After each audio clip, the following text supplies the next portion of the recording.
Movie शुरू होती है एक फीमेल हॉरर वेबटून आर्टिस्ट को दिखाते हुए जिसका नाम यून था। वो अपनी लास्ट कॉमिक जिसका टाइटल ब्लैक व्हील था उसे खत्म करके अपने पब्लिशर को सेंड करती है। नेक्स्ट सीन में हम पब्लिशर को देखते हैं जो कॉफी लेकर अपने टेबल पर आती है और अपने कंप्यूटर स्क्रीन पर देखती है कि जो कॉमिक यून ने सेंड की थी ये इसकी ही लाइव स्टोरी पर थी, वो भी लाइव, क्योंकि अब जैसे वो बैठी हुई थी वो भी उस कॉमिक में था।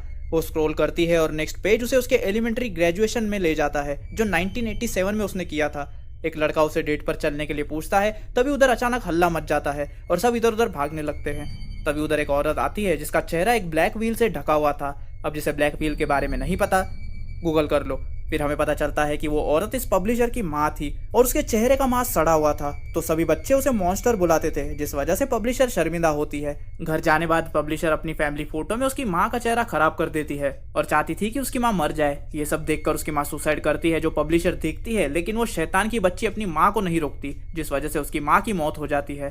और यही सेम सीन की पिक्चर अपने स्क्रीन पर देखकर पब्लिशर के होश उड़ जाते हैं। फिर वो सीधा यून को कॉल लगाती है लेकिन वो पिक नहीं करती, तो वो यून के लिए एक वॉइस मेल छोड़ती है कि उसे ये सब कैसे पता चला। लेकिन वो वॉइस मेल भेजे उससे पहले लाइट चले जाती है और विंडो ब्लाइंड अपने आप रोल डाउन होते हैं। तो पब्लिशर अपनी सेफ्टी के लिए एक कटर हाथ में ले लेती है और यही एग्जैक्ट सीन उसके कंप्यूटर स्क्रीन पर था, जिसे देखकर ये डरकर वहां से भागती है, लेकिन सारे रास्ते बंद थे। तभी पीछे से कोई आकर इसे जान से मार देता है।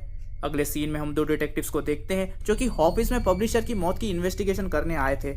छानबीन करने बाद डिटेक्टिव का पार्टनर कहता है कि इसकी मौत के वक्त ऑफिस में बस ये अकेली थी, तो डिटेक्टिव इंचार्ज कहता है कि इसने सुसाइड किया है क्योंकि कोई सबूत नहीं है कि इसका मर्डर हुआ है, लेकिन उसका पार्टनर उससे सहमत नहीं होता।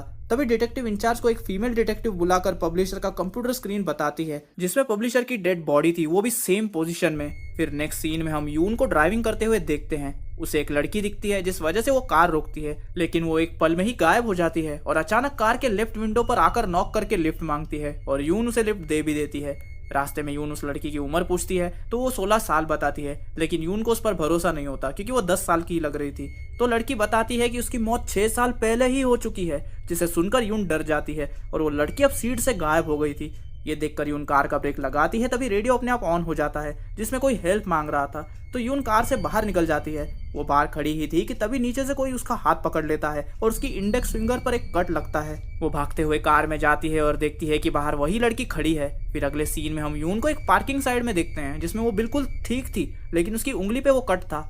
यून को समझ नहीं आता कि उसका ये सपना था या कुछ और। फिर वो एक थेरेपिस्ट से मिलती है जहां उसे मालूम होता है कि वो एलिस इन वंडरलैंड सिंड्रोम से गुजर रही है। मतलब जिसे भी ये होता है उसे समझ नहीं आता कि वो हकीकत में जी रहा है या कोई इमेजिनेशन में। नेक्स्ट हम कोरोनर से सुनते हैं कि कोई ऐसा निशान नहीं है जिससे साबित हो कि पब्लिशर का मर्डर हुआ हो। इवन चाकू पर जो प्रिंट्स थे वो भी पब्लिशर के ही है। फिर डिटेक्टिव इंचार्ज पुलिस चीफ के पास जाकर उन्हें कन्विंस करता है कि ये एक मर्डर ही है और वो कॉमिक भी इससे रिलेटेड है। डिटेक्टिव पार्टनर डिटेक्टिव इंचार्ज से कहता है कि उसकी फैमिली से पता चला है कि ऐसा कोई कारण ही नहीं है जिसके लिए वो सुसाइड करे। दरअसल इसका डिटेक्टिव पार्टनर केस को सुसाइड के नाम से क्लोज करना चाहता था क्योंकि उसको मैटरनिटी लीव चाहिए थी, लेकिन डिटेक्टिव इंचार्ज एक्सेप्ट नहीं करता। अगले सीन में हम यून को एक पूल में रिलैक्स करते हुए देखते हैं। तभी उसके दरवाजे पर पब्लिशर आती है और कहती है कि उसने अपना मोबाइल ऑफ कर दिया। तभी पब्लिशर का चेहरा बहुत सारे कट्स और खून में बदल जाता है और अचानक यून की आंख खुलती है क्योंकि वो सपना देख रही थी, लेकिन यून की बॉडी पैरालाइज हो चुकी थी। तभी उधर पब्लिशर एक कटर लेकर यून के पास आती है। फिर अचानक यून की आंख खुलती है क्योंकि ये भी उसका एक बुरा सपना था, मतलब कि वो इतनी देर से सपने के अंदर ही सपना देख रही थी। नेक्स्ट सीन में डिटेक्टिव्स यून से मिलते हैं। जब यून को मालूम होता है कि पब्लिशर ने सुसाइड किया है तो वो शॉक हो जाती है। डिटेक्टिव उसे मैन्यूस्क्रिप्ट का लास्ट पेज दिखाता है जिसमें पब्लिशर की डेड बॉडी थी और ये भी कहता है कि पब्लिशर ने लास्ट कॉल तुम्हें ही किया था। फिर वो उसे पोस्टमार्टम की फोटो बताकर कहते हैं कि ये सुसाइड तो नहीं हो सकता। फिर हम ऑफिसर्स को देखते हैं जो वो लास्ट वॉइस मेल सुन रहे थे जिसमें पब्लिशर यून से पूछती है कि उसे उसकी माँ के मौत के बारे में कैसे पता चला। तभी वॉइस मेल कट हो जाता है और उसी टाइम पब्लिशर की मौत हो जाती है। उसी रात डिटेक्टिव पार्टनर डिटेक्टिव इंचार्ज के पास एक डायरी लेके आता है जो कि सेम यून के कॉमिक की तरह थी।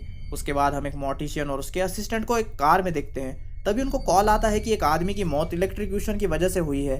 अब असिस्टेंट को कुछ और काम रहने की वजह से वो अकेला ही बॉडी को हैंडल करने जाता है। उधर उसे लगता है कि बॉडी ने अपनी पोजीशन चेंज की, लेकिन उसे भरोसा नहीं होता क्योंकि उसने पी रखी थी। फिर वो एक टैबलेट निकालकर वेबटून पढ़ने लगता है जो उसका असिस्टेंट गाड़ी में पढ़ रहा था। वो नेक्स्ट पेज पे अपना पास्ट देखता है कि कैसे उसने अपनी वाइफ का मर्डर किया था। ये देखकर वो सीधा उधर से भागने की कोशिश करता है, लेकिन पीछे से वो डेड बॉडी उसे पकड़ लेती है। वो ऐसे तैसे अपने आप को छुड़ाता है और बॉडी ठिकाने लगाने का सोचता है। तभी उसे आवाज़ आती है कि बॉडी को अकेले छोड़ दो। वो उधर से तुरंत भागता है, लेकिन सब दरवाजे बंद हो चुके थे।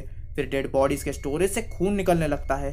एक स्टोरेज अपने आप खुलता है तो वो उधर लाइटर लेके जाता है एंड कोई उसे झट से अंदर खींच लेता है। तभी उधर एक डेड बॉडी लिनन के कपड़े में बंधी हुई आती है। उस बॉडी के चेहरे से खून निकलता है और चेहरे से कपड़ा हटने बाद हम देखते हैं कि वो भूत मॉर्टिशियन की मरी हुई पत्नी का था। तभी सीन यून पर शिफ्ट होती है जो सभी पिक्चर्स को ध्यान से देखकर नेक्स्ट विक्टिम के पास जाती है जो कि मॉर्टिशियन ही था। पर यून के वहां पहुंचने से पहले ही मॉर्टिशियन नर्क सिधार चुका था जिसे उसकी मरी हुई बीवी ने पहुंचाया था। उसकी बीवी ने उसकी गर्दन तोड़कर उसकी जान ले ली थी। तभी उधर डिटेक्टिव्स आते हैं और तो डिटेक्टिव्स को भूत नहीं दिखते, पर यून को उधर देखकर उन्हें यकीन हो जाता है कि खूनी यही है।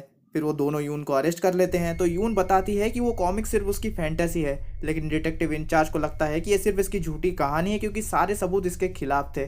यून को समझ नहीं आता कि वो क्या करे। वो उन्हें बताती है कि जितने पिक्चर्स कॉमिक में थे उसे एक अननोन सेंडर उसे सेंड करता था और यून को वो पसंद आते थे, इसलिए वो उन्हें कॉपी कर लेती थी। और यून को ये पता भी नहीं था कि ये सारे पिक्चर्स असल जिंदगी पर आधारित थे। अब डिटेक्टिव्स को सिर्फ उस सेंडर का पता लगाना था। फिर हम डिटेक्टिव पार्टनर को देखते हैं जो इंटरेस्ट से कॉमिक पढ़ रहा था और नेक्स्ट पेज में वो भी अपनी लाइफ की एक स्टोरी देखता है जिसमें वो कार ड्राइव करते हुए अपनी गर्लफ्रेंड से बात कर रहा होता है। तभी वो गलती से एक 10 साल की लड़की का एक्सीडेंट कर देता है। जी हाँ, ये वही लड़की थी जो यून से मिली थी।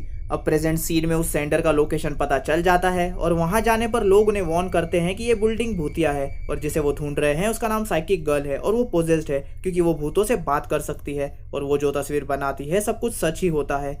अगले सीन में हमें पता चलता है कि यून, मॉर्टिशियन और वो साइकिक गर्ल एक ही बिल्डिंग में रहा करते थे और इन सब में से अब यून ही बची थी। यून कहती है कि एक दिन साइकिक गर्ल को कुछ लोग बुली कर रहे थे तो इसने उसकी मदद की थी और इसी तरह उन दोनों में दोस्ती हो गई, लेकिन एक दिन किसी कारण से उसे बिल्डिंग से निकाल दिया गया। फिर जब यून डिटेक्टिव के साथ खाना खा रही थी तभी उसे साइकिक गर्ल का मैसेज आता है कि उससे अभी मिलना है। तो यून डिटेक्टिव इंचार्ज की कार चुरा कर वहां से भाग जाती है, लेकिन कोई पीछे से आकर उस पर हमला कर देता है। इधर डिटेक्टिव अपने पार्टनर को कॉल करके यून को ढूंढने के लिए मदद मांगता है। उसके बाद डिटेक्टिव यून का लोकेशन ट्रेस करते हुए वहां पहुंच तो जाता है, लेकिन तब तक बहुत देर हो चुकी थी और जिसने यून पर हमला किया था वो डिटेक्टिव का पार्टनर ही था, क्योंकि अब यून को पता था कि इसने अपने पास्ट में क्या क्राइम किया था। फिर ये उसे एक चेयर से बांधता है। यून उसके साथ कोऑपरेट नहीं करती तो वो एक कुल्हाड़ी हाथ में लेता है। फिर उसे याद आता है कि वो उस दिन उस छोटी लड़की का एक्सीडेंट होने के बाद भी उसे बचा सकता था, लेकिन तभी उसकी गर्लफ्रेंड उसे बताती है कि उसके डैड उनकी शादी के लिए मान गए हैं। तो वो कोई पुलिस का झमेला नहीं चाहता था जिससे उसकी शादी में कोई दिक्कत आए, तो उसने उसे वहीं मरने के लिए छोड़ दिया। यून पूछने पर बताती है कि उसे नहीं पता कि साइकिक गर्ल कहाँ है और कोऑपरेट न करने के कारण डिटेक्टिव पार्टनर इसको मारने का सोचता है। और जैसे ही वो यून को मारने के लिए आगे बढ़ता है उसे एक लड़की की मदद मांगने की आवाज आती है और वो उसी 10 साल की लड़की को अपने सामने खड़ा देखता है। वो बेवकूफ डरते हुए अपने गन की सारी गोलियां उस पर उतार देता है, लेकिन वो लड़की वहां से गायब हो चुकी थी। तभी डिटेक्टिव इंचार्ज उधर आता है और अपने पार्टनर को देखता है जो खुद के ही सर पर गन पॉइंट कर रहा था। डिटेक्टिव इंचार्ज उसे रोकता है पर उसका पार्टनर कहता है कि वो ये खुद नहीं कर रहा बल्कि कोई उसे कंट्रोल कर रहा है। फिर एक गन शॉट की आवाज आती है और हम देखते हैं कि उसके पार्टनर की वहीं मौत हो चुकी थी। अगले दिन डिटेक्टिव इंचार्ज पुलिस चीफ को सब बताता है कि वो मौतें कैसे हुई थी, तो उसे भरोसा नहीं होता और वो कहता है कि कोई भी इस पर विश्वास नहीं करेगा और चीफ डिटेक्टिव इंचार्ज को ये सब मीडिया से छुपाने का बोलकर वहां से चला जाता है। अगले सीन में कोई डिटेक्टिव इंचार्ज को एक ड्राइंग लाकर कहता है कि इसमें उसका पार्टनर इंटरेस्टेड था। डिटेक्टिव को उसमें एक नाम मिलता है जो उसका पार्टनर मरने के पहले बोल रहा था।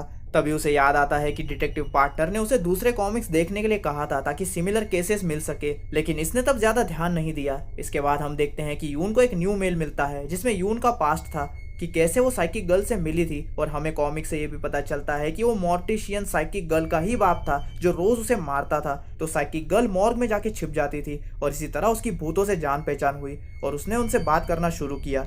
फिर यून इन सब का फायदा उठाकर कॉमिक बनाने लगी, लेकिन साइकिक गर्ल को ये सब पसंद नहीं था तो वो सब ड्राइंग्स जला देती है, जिससे यून का दिमाग खराब हो जाता है और वो साइकिक गर्ल की ही जान ले लेती है। फिर हमें एक फ्लैशबैक दिखाया जाता है जिसमें यून एक इंटरव्यू में कहती है कि वो भूतों में विश्वास नहीं रखती। फिर प्रेजेंट सीन में डिटेक्टिव इंचार्ज यून का लोकेशन ट्रैक करके उसके पास पहुंचता है। तब यून कुल्हाड़ी से उस पर हमला करती है, लेकिन वो मरता नहीं और एक गन लेकर यून को शूट करता है जिससे वो घायल हो जाती है। और तभी दोनों अपना अपना जुर्म कबूल करते हैं कि यून ने कैसे उस साइकिक गर्ल को अपने लालच के लिए मार दिया। और दीवार पर बनी ड्राइंग्स देखने पर हमें पता चलता है कि जब डिटेक्टिव इंचार्ज अपने पार्टनर को सुसाइड करने से रोक रहा था तब उसको बचाने के चक्कर में इसकी गलती से गन चल जाती है, जिस वजह से इसके पार्टनर की मौत हो जाती है।